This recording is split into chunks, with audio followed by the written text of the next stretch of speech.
texto, dando continuidade à nossa meditação na carta de Tiago, como temos feito, estamos fazendo nas quintas, neste momento de oração, meditando neste rico texto da Palavra de Deus, nessa carta cheia de instruções importantes para a nossa vida cristã. A Epístola de Tiago, capítulo 1, de 12 a 15.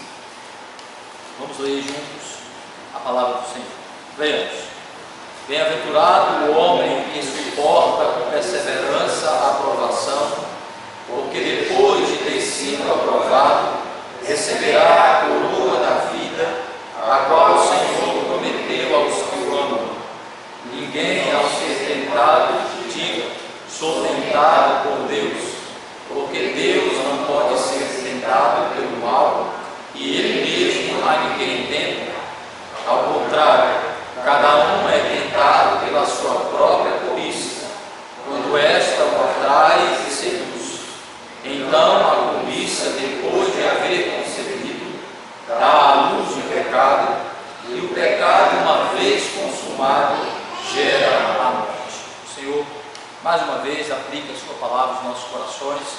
Irmãos, como nós temos dito, no capítulo 1, Tiago está orientando os crentes da dispersão, por conseguir todos nós, como lidarmos com as provações, com as tribulações da vida, como encararmos as provações, tendo consciência da nossa identidade de servos do Senhor, e como servos obedientes devemos encarar as provações, com que postura, com que pensamento, com que atitude.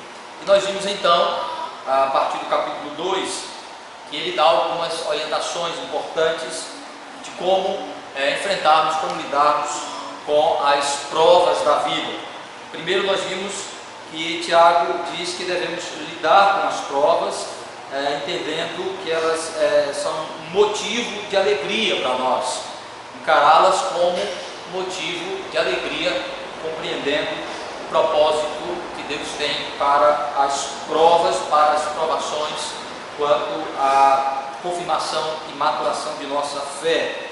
Também ele diz que devemos lidar com as provas de maneira a enfrentá-las, orando com fé, pedindo a Deus sabedoria para como lidarmos com as provas.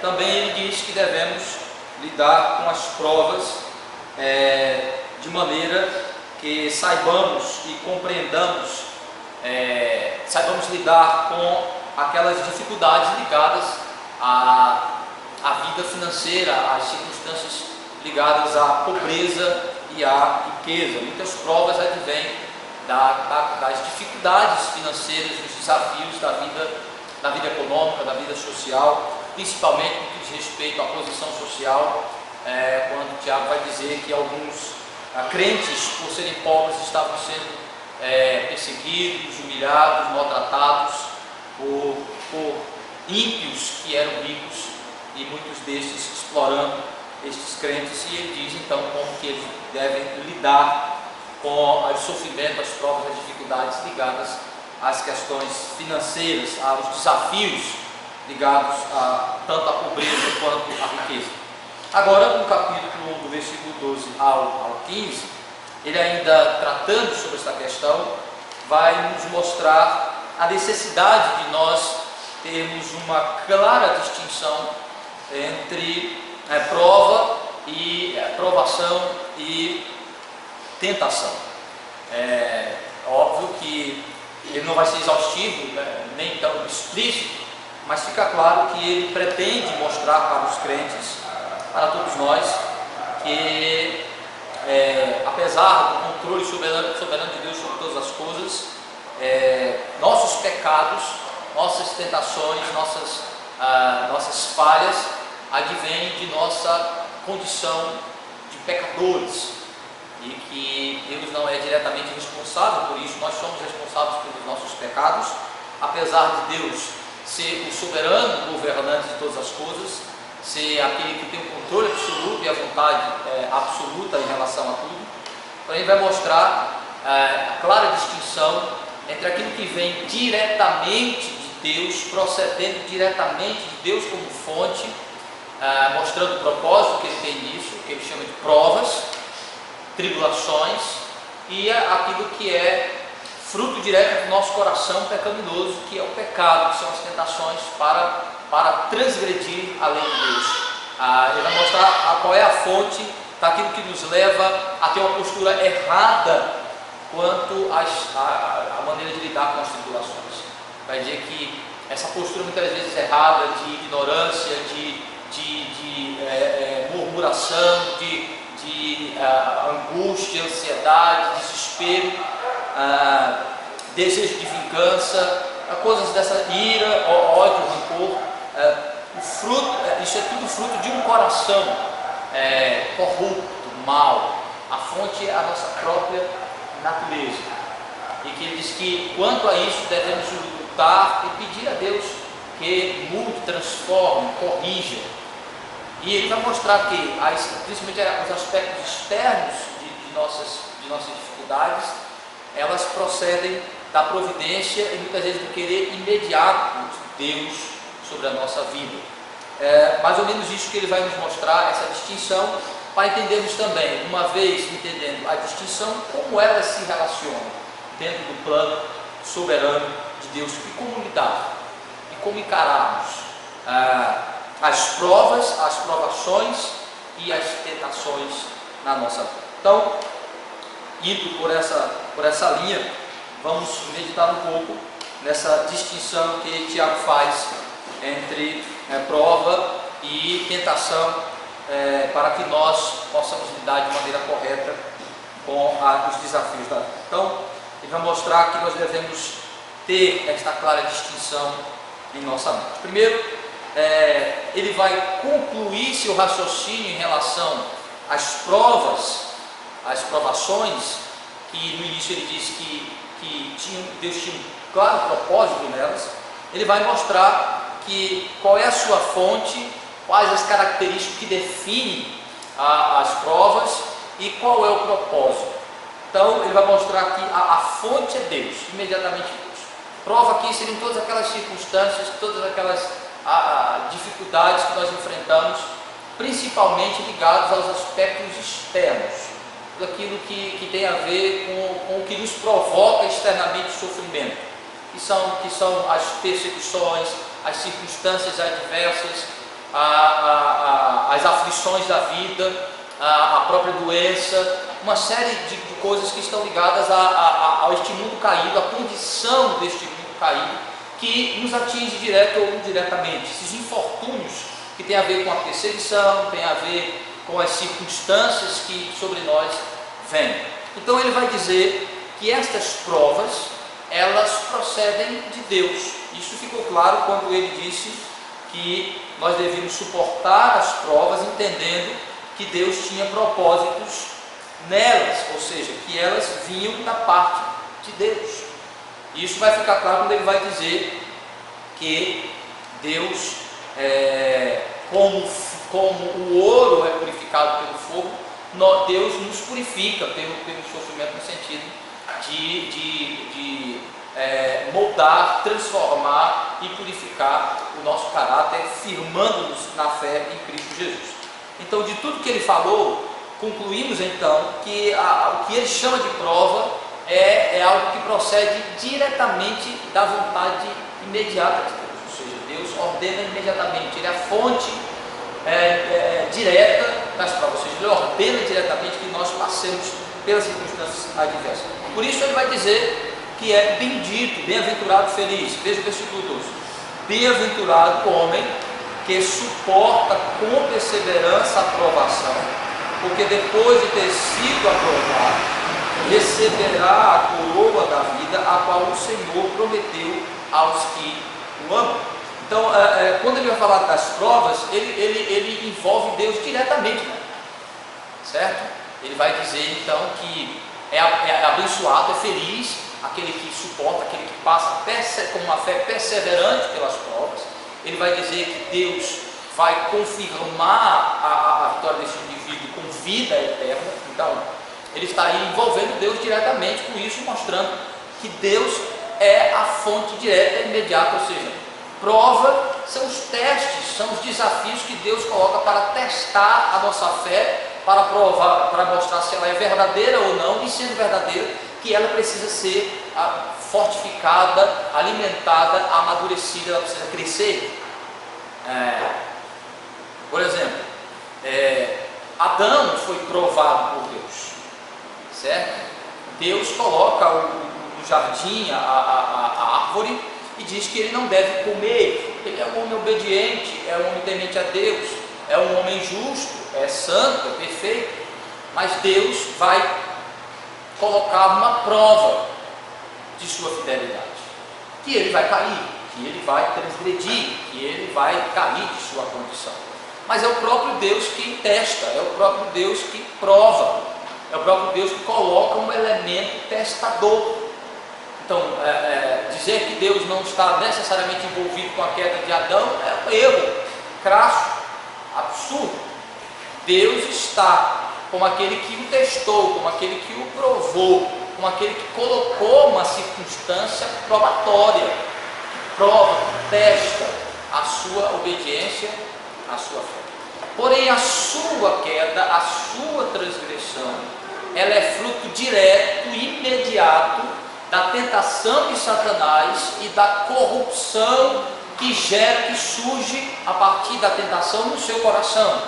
Então, apesar de Deus soberanamente estar sob controle e ter a vontade de tudo isso, a fonte direta da prova é Deus, que coloca o objeto da prova, que cria as circunstâncias da prova, que cria o ambiente da prova, que tem um propósito para a prova.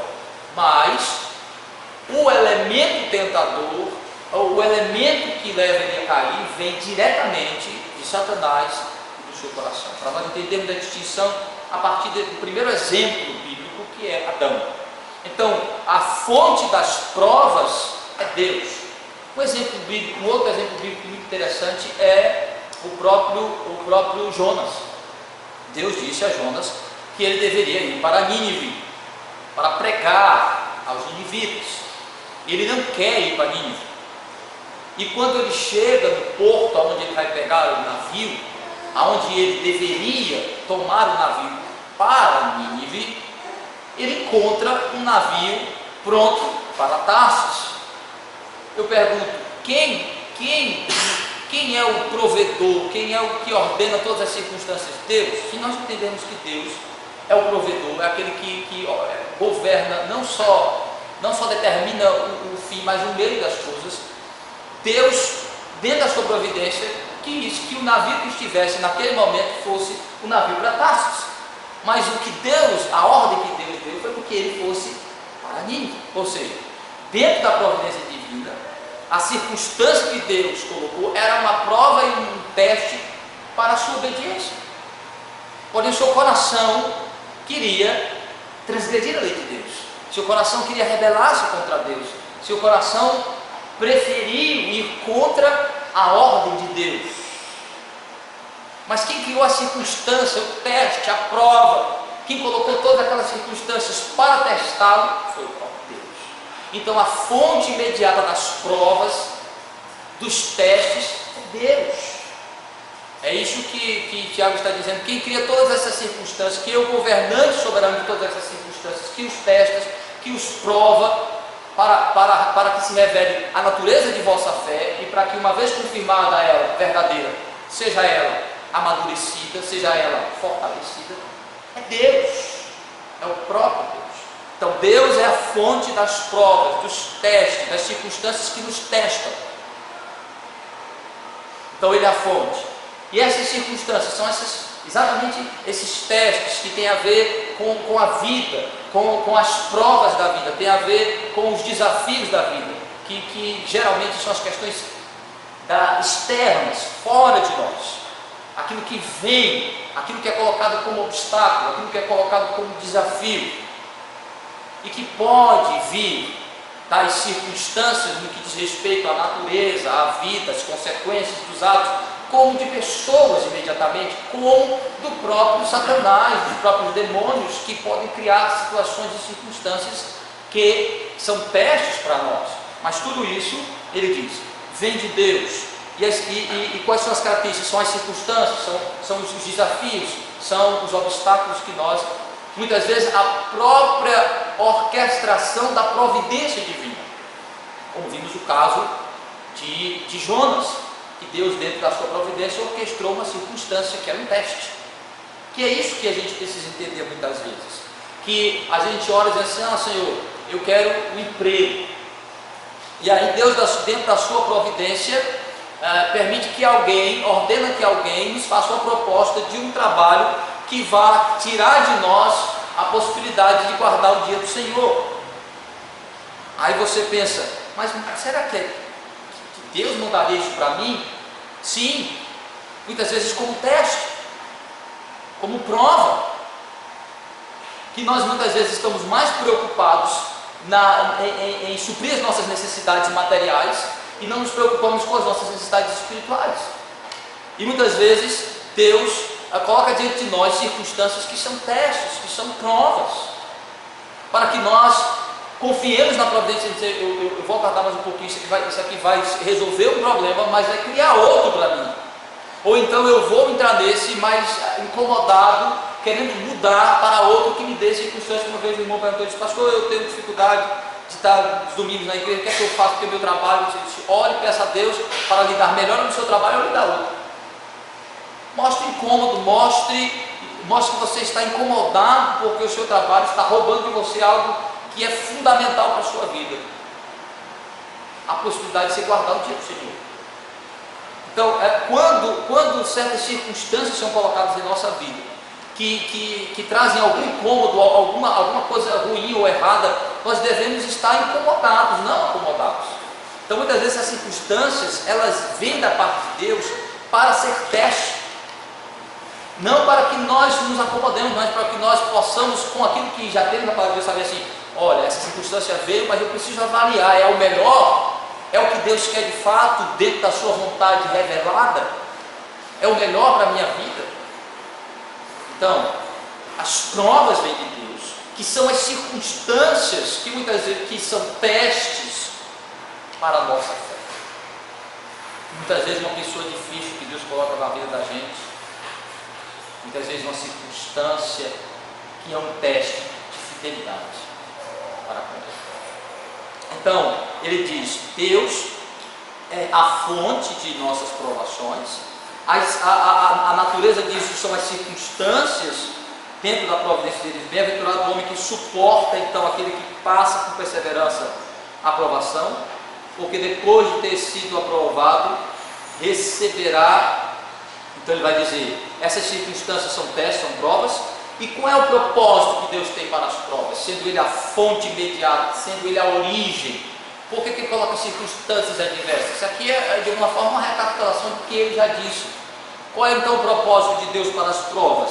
É exatamente nos confirmar na fé que nos introduz à vida. Ou seja, o objetivo final da prova é confirmar a fé que conduz à vida eterna.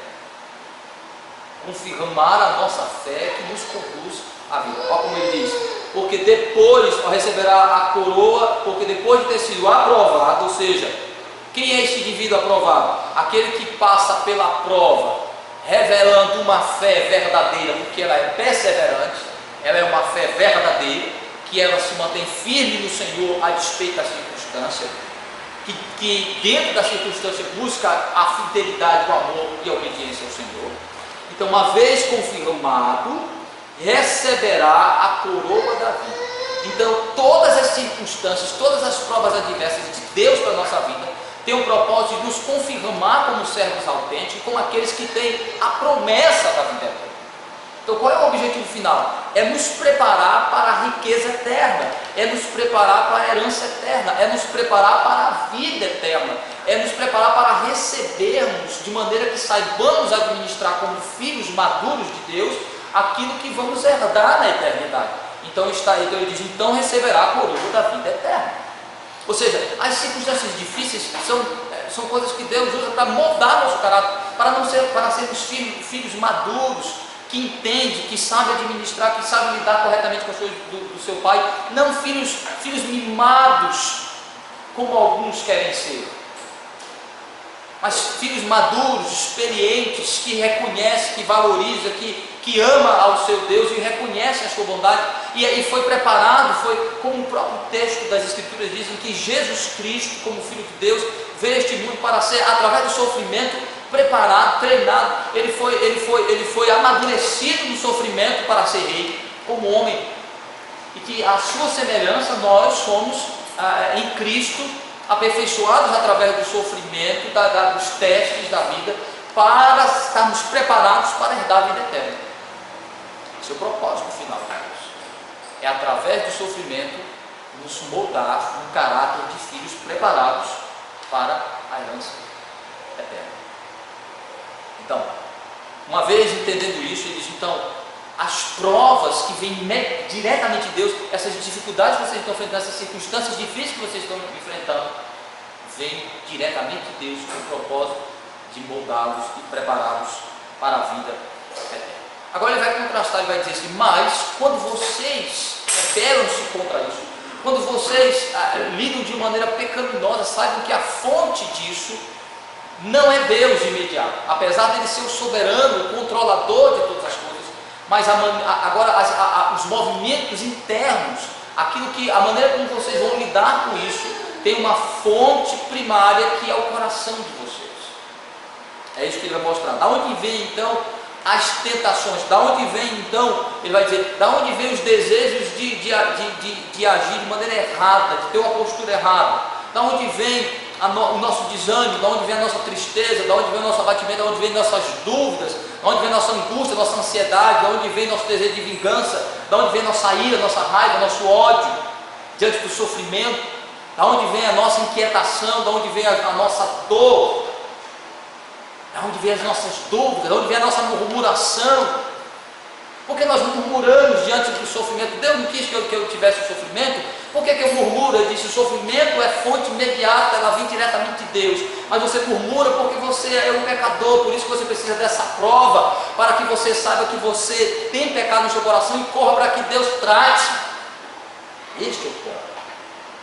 Ele vai mostrar, quando nós reagimos de maneira pecaminosa, ele diz, de onde vem então as tentações? Ninguém diga que ela é fonte, ela vem imediatamente de Deus, que Deus é a fonte de sua pecaminosidade. Não. Tiago não está negando o controle do governo soberano de Deus sobre todas as coisas, mas ele está mostrando qual é a fonte direta, imediata dessas duas coisas. Então ele vai dizer agora, qual é a fonte da tentação? Versículo 13, ninguém ao ser tentado, diga sou tentado por Deus, porque Deus não pode ser tentado pelo mal, e Ele mesmo a ninguém tenta.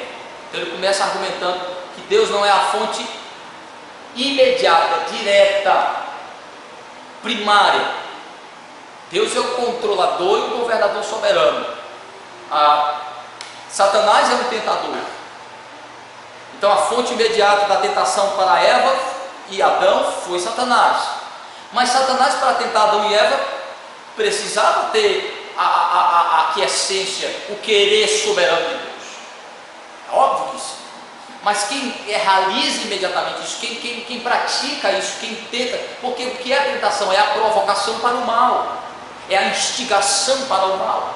Mas tem um exemplo bíblico extraordinário. A Bíblia diz que Deus havia ordenado a Davi que não fizesse recenseamento em Israel. Se ele fizesse, ele contasse o número dos judeus, principalmente preocupado em saber se tinha homens preparados para a guerra, se ele tinha um exército capaz de combater os seus inimigos. Ele disse que ele não fizesse isso porque isso demonstraria a falta de confiança naquele que disse que era o Senhor dos exércitos. Ele que era aquele que estava à frente de Israel, era o que garantiria a vitória de Israel, não importava quantos homens eles estivessem para a guerra, Deus é quem garantia a vitória do seu povo. Então ele disse que Davi não fizesse isso, que se ele fizesse, ele iria ser disciplinado pelo Senhor. Diz a Escritura que ele então, em determinado momento, ele fez o recenseamento, ele contou, ele fez isso. E Deus veio até ele e disse, pecaste contra o Senhor, e Deus então diz que ele poderia escolher o tipo de punição que ele queria para a sua transgressão. Bem, o ponto é que em Samuel, o escritor sagrado vai dizer que Deus havia instigado Davi a fazer a contagem. Em Crônica, o texto diz que Satanás instigou a Davi a fazer o recenseamento. Ora, na realidade, quem instigou? Deus ou ele? Ou Satanás? Vendo Tiago diz que Deus não pode tentar a ninguém, porque ele não é tentado pelo mal. Então, como entender o dilema do texto? Nós entendemos que o texto está dizendo que Deus quis que Satanás instigasse Davi para fazer a contagem. Deus quis, mas quem provocou, quem instigou, quem conduziu à prática do mal foi Satanás, pegando o que está no seu coração, matéria-prima, sua maldade, sua natureza, sua condição.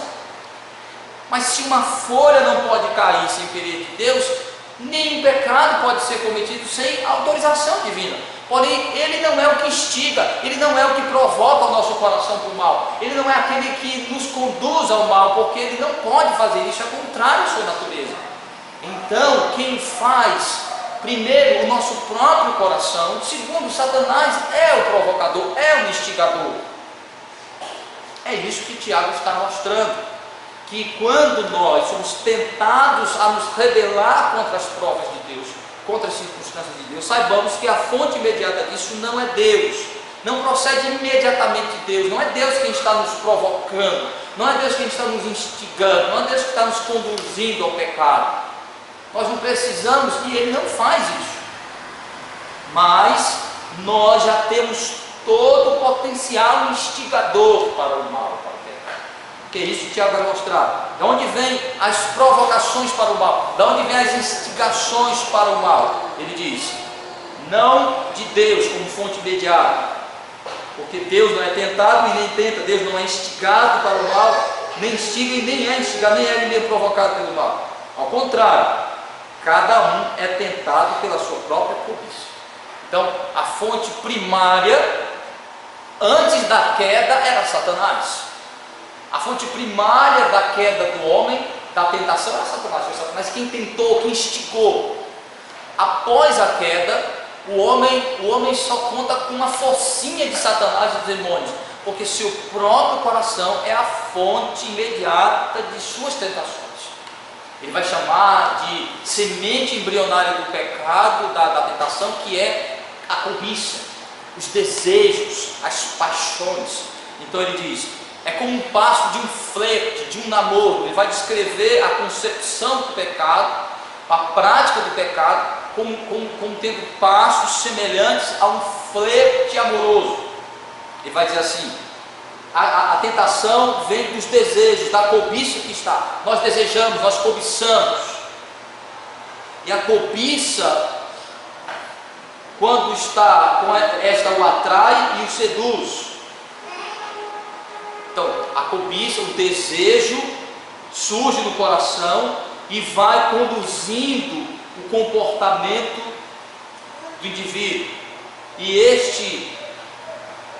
este desejo produz ação. Quando o que ele chama aqui de pecado já é o estágio final dele. Ou seja, a cobiça, o desejo já é pecaminoso, já é pecado. Mas isso, enquanto é cobiça, está no âmbito do coração, do subjetivo, está no âmbito do segredo, está na nossa mente, está no nosso coração. Enquanto é só cobiça, é só desejo, está no nosso coração, só nós e Deus conhecemos. Ele diz, então, a cobiça, uma vez alimentada, ela vai conduzir a ação, ou seja, aí a cobiça vai gerar ação, palavras, comportamentos, atitudes. E uma vez concebido, ou seja, uma vez gerado, uma vez externado, uma vez vindo ao mundo, sendo visto pelos homens o pecado, gera a morte. Então ele vai dizer que a fonte imediata da tentação é o nosso coração. Nós somos tentados pelas nossas próprias paixões, pelos desejos que estão no nosso coração, muitas vezes amortecidos, muitas vezes adormecidos, e esses desejos são despertados. E uma vez alimentados, produzem ação de palavras e atitudes. Então ele diz: a fonte imediata de nossa tentação é o nosso coração. E as características dessa tentação é que ela produz um fruto de ação, que é o que se chama pecado. Mas o pecado não é só a palavra, a ação, os pensamentos, mas para nós, para quem está vendo, o pecado ele é concebido quando ele é externado. Então, e qual é então a consequência? Contrário das provas, o objetivo do pecado, da tentação, é nos conduzir à destruição, à morte. Então ele diz: uma vez gerado, conduz à morte. Então ele diz que as tentações são flertes do nosso coração com aquilo que é contrário à vontade de Deus, com as coisas contrárias à vontade de Deus, com as paixões dessa vida. É quando nós somos provocados a namorar, a desejar aquilo que Deus não quer que nós desejemos. E uma vez alimentando esse desejo, nós podemos consumar com atitude. E uma vez consumado, todo pecado consumado gera a morte. Então a consequência do pecado é a morte. Com isso, Tiago está mostrando para nós que nós devemos olhar para as tentações como algo que devemos lutar contra. Devemos lutar contra os desejos, entender que esta fonte ela precisa ser transformada dia após dia pela palavra de Deus, pela santificação, pela obediência ao Senhor. Pela obediência ao Senhor. Devemos olhar para essa fonte pecaminosa como fonte que precisa ser transformada dia após dia pela graça e pelo poder de Deus. Porque isso é contrário à vontade do Senhor. O pecado que nós temos. Mas as circunstâncias, as dificuldades, as lutas do dia a dia, elas devem ser encaradas como oportunidade de crescermos e de amadurecermos na nossa fé. Então, mesmo Deus permitindo que nós sejamos tentados, Ele quer que na nossa tentação corramos para Ele, que é o único que pode nos livrar de nossas tentações, é o único que pode nos dar força para resistir e para levantarmos quando caímos, e entender que Deus, como aquele que é fonte de todo bem, que é o que Ele vai mostrar mais para frente, vai transformar essa nossa realidade de pecadores em santos, de pecadores que lutam com esta fraqueza, com essas inclinações, em santos vitoriosos em Cristo Jesus. Então, entendendo que apesar de Deus soberanamente ter o controle sobre as nossas tentações, entendamos que ela é algo com a qual Deus quer, Deus é contra e quer transformar, tirar e mudar. É algo que Ele está lutando conosco para destruir nós, que é o pecado em nós. Então nunca devemos nos acomodar, nunca devemos achar normal e bom. O pecado, a inclinação para o mal é algo ruim, pecaminoso, destruidor. Que Deus, pela sua graça, nos molda, nos livra dia após